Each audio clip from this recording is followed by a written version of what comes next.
Hello student. आप सभी का स्वागत है मेरे चैनल स्टडी कॉर्नर में। बच्चों, मैं ममता माहेश्वरी, सोशल साइंस की टीचर, आज आपको डायरेक्ट ऑफ एजुकेशन दिल्ली से प्रोवाइड वर्कशीट कराऊंगी जो क्लास 7 की है और सब्जेक्ट होगा सामाजिक विज्ञान, जिसका पार्ट है भूगोल। हम पिछली वीडियो में भी भूगोल का ही वर्कशीट कर रहे थे और आज भी हम भूगोल का ही करेंगे। वर्कशीट नंबर होगा 18 और डेट होगी हमारी 27 नवंबर 2020, 27 नवंबर 2020। और वर्कशीट नंबर होगा हमारा 18 और आज हमारा टॉपिक होगा वायु। हम पिछली 2-3 वीडियो में भी वायु के बारे में ही पढ़ रहे थे और आज का टॉपिक भी हमारा वायु होगा। अगर आपने पिछली वर्कशीट नहीं की है तो आप मेरे स्टडी कॉर्नर के चैनल के प्लेलिस्ट में जाकर सभी वर्कशीट देख सकते हैं और अपने नोटबुक में उस चैनल के माध्यम से नोट भी कर सकते हैं, नोट्स बना सकते हैं। तो आप सभी बच्चे वर्कशीट को ध्यान से सुने और समझें और फिर अपनी नोटबुक में नोट भी करें ताकि आपको पेपर में हर सुविधाएं मिल सकें और आपको याद भी रह सकें। वर्कशीट को बार बार सुनते रहिए, समझते रहिए और ताकि आपको एग्जाम के दिनों तक याद हो जाए। वर्कशीट स्टार्ट करने से पहले आपसे बार बार कहती हूँ कि आप अपने फ्रेंड के साथ शेयर भी करना इस चैनल को और सुनते भी रहना और सब्सक्राइब करना ताकि आपको आगे की वीडियो, आगे की वर्कशीट आपको मिल सके। तो चलते हैं, हम वर्कशीट स्टार्ट करते हैं। वर्कशीट का पॉइंट है हमारा, टॉपिक है हमारा वायु। वायु में हम आज पढ़ेंगे मौसम और जलवायु। क्या पढ़ेंगे हम? मौसम और जलवायु। ये very most most important point है। इसके बारे में हर बार पेपर में ये क्वेश्चन पूछा जाता है कि मौसम और जलवायु में क्या अंतर है, या मौसम क्या होता है, या जलवायु क्या होती है। तो आज हम इसी के बारे में पढ़ते हैं और ये अपनी नोटबुक में नोट भी करना है आप सभी को। किसी भी किसी एक नियत स्थान की नियत समय पर वायुमंडलीय स्थितियों को मौसम कहते हैं। मतलब किसी एक नियत स्थान पर, जैसे अभी दिल्ली है तो दिल्ली की एक स्थान पर, दिल्ली पूरे स्थान पर एक नियत समय, एक कुछ समय के लिए, जैसे ठंड का मौसम हो रहा है। क्या हो रहा है? ठंड का मौसम। तो ये ठंड का मौसम नवंबर से लेकर मार्च तक रहता है, या अक्टूबर से स्टार्ट होता है और मार्च तक रहता है। तो उसे हम मौसम कहते हैं। एक नियत समय तक वह रहता है, फिक्स है उसका कि अक्टूबर से लेकर मार्च तक ठंड का मौसम रहेगा। इसमें कभी भी परिवर्तन नहीं हो सकता। कभी हुआ है कि अक्टूबर से लेकर मार्च तक गर्मी हुई है दिल्ली के मौसम में? नहीं हुई है। तो मौसम में कभी भी परिवर्तन नहीं हो सकता। मौसम में परिवर्तन छोटे अंतराल में होता है, जैसे 4 महीने के लिए, 3 महीने के लिए होता है। उदाहरणतः अभी धूप का निकलना, थोड़े समय के बाद बारिश होना, ऐसा। अब हम जलवायु पढ़ते हैं। एक नियत स्थान एक नियत स्थान की एक दीर्घकालीन मौसम की औसत स्थिति को जलवायु कहते हैं। जैसे कि मान लो मौसम ठंड का मौसम है दिल्ली में, तो ये ठंड का मौसम कितने टाइम तक? 4 महीने तक रहता है। तो लॉन्ग टाइम हो गया, लंबे समय तक रहता है। तो वो लंबे समय तक जो होता है वो जलवायु भी होता है। एक नियत स्थान की दीर्घकालीन दीर्घकालीन अवस्था में दीर्घकालीन मौसम की औसत स्थिति को जलवायु कहते हैं। जलवायु एक लंबे समय में होने वाली प्रक्रिया है, लगभग 25 वर्ष या अधिक वर्ष तक। चलती हैं। जलवायु में परिवर्तन होने के लिए कई बार दशक लग जाती है, मतलब दशक का मतलब 10 साल भी लग जाते हैं, 20 साल भी लग जाए। जैसे कर्नाटक है, कर्नाटक में एक सही मौसम रहता है, ना वहाँ ज़्यादा सर्दी होती है और न वहाँ ज़्यादा ठंड होती है। तो वो क्या होता है, वहाँ वहाँ की जलवायु कहलाई जाती है। उदाहरणतः भारत की जलवायु मानसूनी प्रकार की होती है। वेरी मोस्ट पॉइंट है। भारत की जलवायु कौन से प्रकार की होती है? मानसूनी प्रकार की। एक बार वापस सुनिए, भारत की जलवायु मानसूनी प्रकार की होती है। अब ये एक क्रियाकलाप है कि आप अपने शहर का तापमान किस प्रकार जानते हैं, मौसम का पूर्वानुमान आप किस प्रकार की सहायता से कर सकते हैं। तो यह बच्चों आपको खुद को अपनी कॉपी में नोट करना है। अब मौसम को प्रभावित करने वाले कारक कौन कौन से होते हैं? तो उसमें होते हैं, एक तो तापमान, वायु दाब, पवन एवं आर्द्रता। ये मौसम को प्रभावित करने वाले 4 कारक हैं। पहला कारक कौन है? तापमान है। दूसरा कारक वायु दाब है। तीसरा पवन, और फोर्थ आपका आर्द्रता। तो आज हम इस वीडियो में 2 पढ़ेंगे। पहला तापमान पढ़ेंगे और दूसरा वायु दाब पढ़ेंगे। तापमान। तापमान क्या है? देखो, फर्स्ट पॉइंट है इसका, वायु में मौजूद ताप और शीतलता के परिणाम को तापमान कहते हैं। वायु में जो हवा होती है उसमें ताप होता है, मतलब ताप का मतलब गर्मी भी होगी और ठंड भी होगी, और शीतलता गर्मी भी होगी और थोड़ी थोड़ी ठंड भी होगी, के परिणाम को हम तापमान कहते हैं।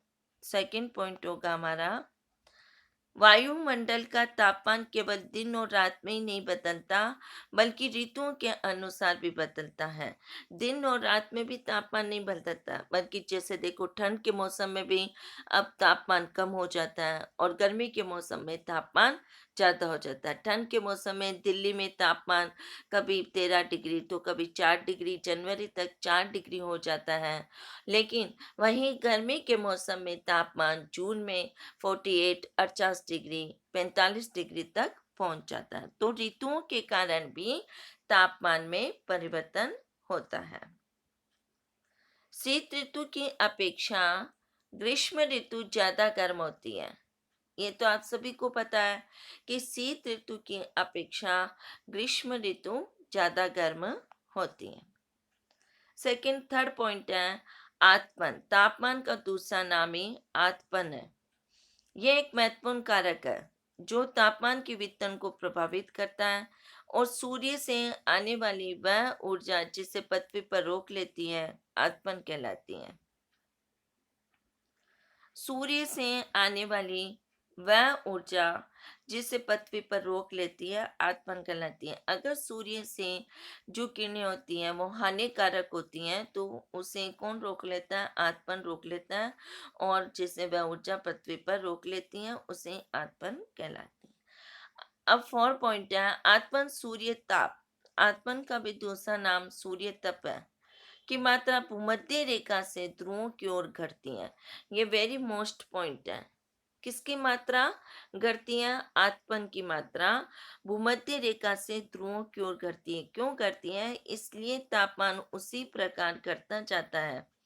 इसी कारण से ध्रुव प्रदेश होते हैं, जो मानचित्र के ऊपर की साइड में, भारत के मानचित्र के ऊपर की साइड में जो भी ध्रुव प्रदेश है, जैसे जम्मू, उत्तरी ध्रुव, दक्षिण ध्रुव, विश्व के मानचित्र में भी आपने देखे होंगे कि उत्तरी ध्रुव और नीचे की साइड में दक्षिणी ध्रुव होते हैं। तो ये बर्फ से ढके होते हैं। क्यों होते हैं? क्योंकि ये आतपन के कारण होते हैं। यदि पृथ्वी का तापमान अत्यधिक बढ़ जाता है तो यह इतनी गर्म हो जाएगी कि यहाँ कुछ फसलें नहीं उग सकेगी, क्योंकि तापमान के कारण ये गर्म और ठंड का मौसम होता है। तो अगर तापमान अत्यधिक बढ़ जाता है तो गर्मी बहुत ज्यादा हो जाएगी, तो फसलें नष्ट हो जाएगी। गांवों की अपेक्षा शहरों का तापमान अधिक होता है। क्यों?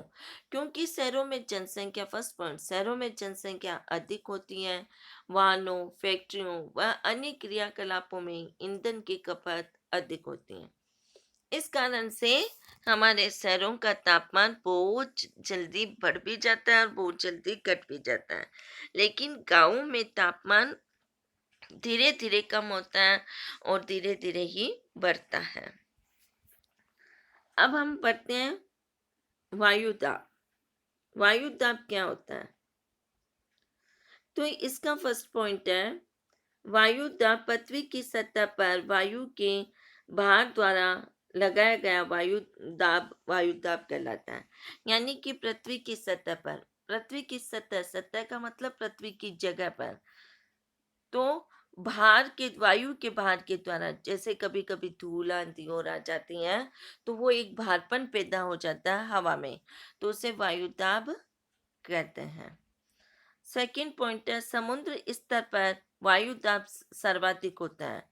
समुद्र का जो स्तर होता है वहाँ वायु दाब यानी कि वायुमंडल में दाब अधिक होता है। क्यों होता है? क्योंकि वहाँ हवाएं चलती रहती हैं, कभी तेज तो कभी कम, और ऊंचाई पर जाने पर यह घटता जाता है। जैसे हम बढ़ते जाते हैं, वैसे वैसे ये घटता जाता है। जैसे अरब सागर है या बंगाल की खाड़ी है, तो अरब सागर और बंगाल की खाड़ी में रहने वाले, ये देखो, ये है अरब सागर और ये है बंगाल की खाड़ी, तो यह जितने भी प्रदेश रहते हैं वहाँ का वायुदाब अत्यधिक होता है। और जैसे ये ऊपर की ओर जाता है, समुद्र से दूर होते जाते हैं, वहाँ का वायुदाब कम हो जाता है, मतलब बढ़ जाता है। ऊंचाई की ओर वायुदाब और ऑक्सीजन में ऊंचाई पर जाने पर घटता जाता है, जिस कारण से ऊंचाई पर जाने पर जिसमें वायु में ऑक्सीजन की मात्रा कम हो जाती है। जैसे हम समुद्र से ऊंचाई पर जाते हैं, जैसे समुद्र नीचे की ओर है और हमें हिमालय पर्वत की चोटी पर जाना है या एवरेस्ट की चोटी पर जाना है, तो वहां पर जैसे जैसे हम ऊंचाई पर जाते हैं, ऑक्सीजन और वायु में ऑक्सीजन की मात्रा कम हो जाती हैं। अत्यधिक ऊंचाई पर वायुदाब व ऑक्सीजन की कमी के कारण व्यक्ति बीमार पड़ सकता है। आपने देखा होगा कि जो भी पर्वत की चढ़ाई करते हैं या जो भी पर्वत पर जाते हैं, वो अपने साथ ऑक्सीजन सिलेंडर लेके जाते हैं, अथवा उसकी मृत्यु भी हो सकती है। देखो, ये पॉइंट आ गया। पर्वतारोही इसी कारण से अपने साथ ऑक्सीजन सिलेंडर लेकर जाते हैं। जो भी पर्वत की चढ़ाई करते हैं, वो अपने साथ क्या लेकर जाते हैं? ऑक्सीजन सिलेंडर लेकर जाते हैं। अब पॉइंट आता है, वायु दाब का क्षैतिज वितरण किस स्थान पर उपस्थित वायु के ताप द्वारा प्रभावित होता है?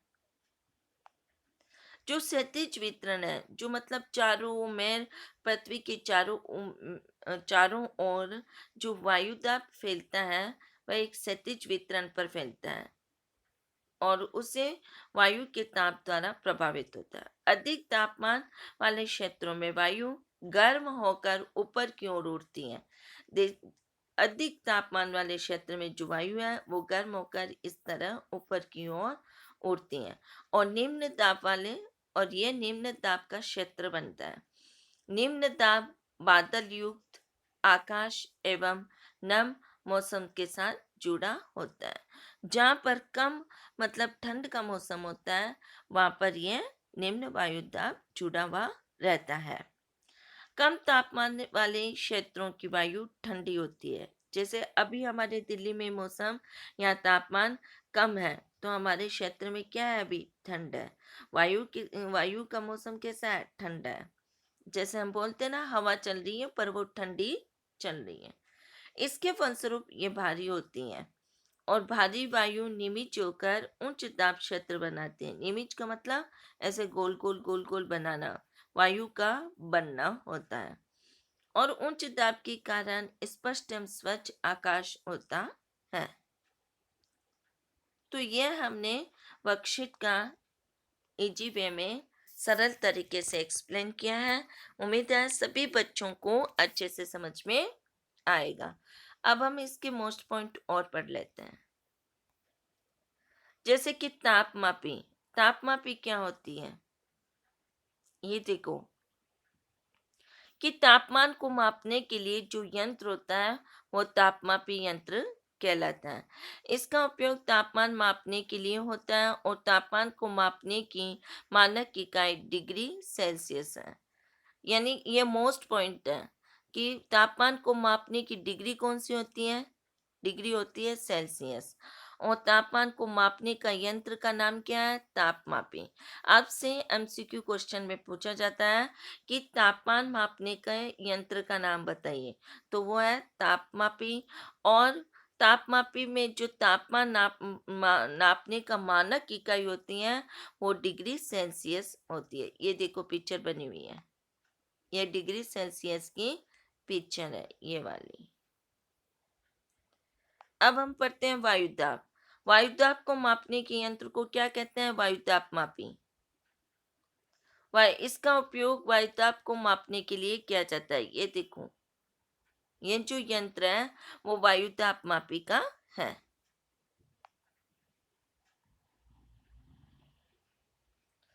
तो उम्मीद है सभी बच्चे इस वर्कशीट को बार बार सुनते रहेंगे ताकि आपको याद हो जाएंगे।